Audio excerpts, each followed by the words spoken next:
Assalamualaikum warahmatullahi wabarakatuh. Nama saya Muhammad Imron. Saya dari Ilkom 1 dengan NPM 20410008. Saya akan menjelaskan materi tentang bahasa dalam UAS mata kuliah Komunikasi Interpersonal. Definisi bahasa. Bahasa sangat penting dalam proses komunikasi sehari-hari karena merupakan faktor yang paling krusial. Secara fungsional, bahasa diartikan sebagai alat yang dimiliki bersama untuk yang disampaikan akan lebih efektif jika menggunakan bahasa yang dapat dipahami oleh komunikan maupun komunikator itu sendiri. Asal mula bahasa. Asal mula bahasa tidak dapat dipastikan secara jelas. Kurangnya bukti langsung menjadi salah satu alasan terbesar topik ini sulit untuk dikaji. Maka dari itu, para ahli menarik kesimpulan berdasarkan catatan-catatan fosil, bukti arkeologis, kajian akuisisi bahasa, dan perbandingan antara bahasa manusia dengan sistem komunikasi hewan. Terdapat pernyataan bahwa perkembangan bahasa berkaitan erat dengan asal-usul perilaku manusia modern.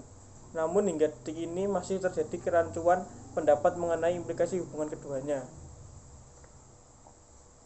Tata bahasa. Tata bahasa meliputi 3 unsur, diantaranya fonologi, yaitu pengetahuan tentang bunyi bahasa; sintakis, yaitu pengetahuan tentang pembentukan kalimat; semantik, yaitu pengetahuan tentang arti kata atau gabungan kata.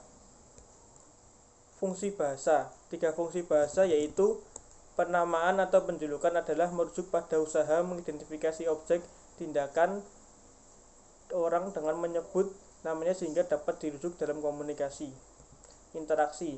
Interaksi adalah menekankan berbagai gagasan dan emosi yang dapat mengundang simpati. Transmisi. Transmisi adalah informasi dapat disampaikan kepada orang lain. Syarat bahasa dan hubungannya dengan komunikasi verbal.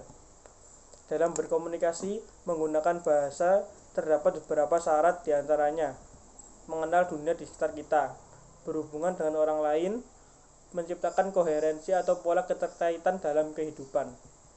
Mengacu pada syarat-syarat di atas, bahasa tidak dapat berdiri sendiri dalam proses komunikasi.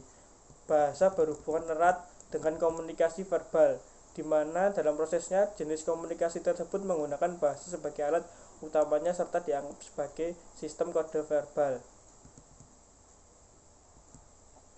Syarat penyampaian pesan.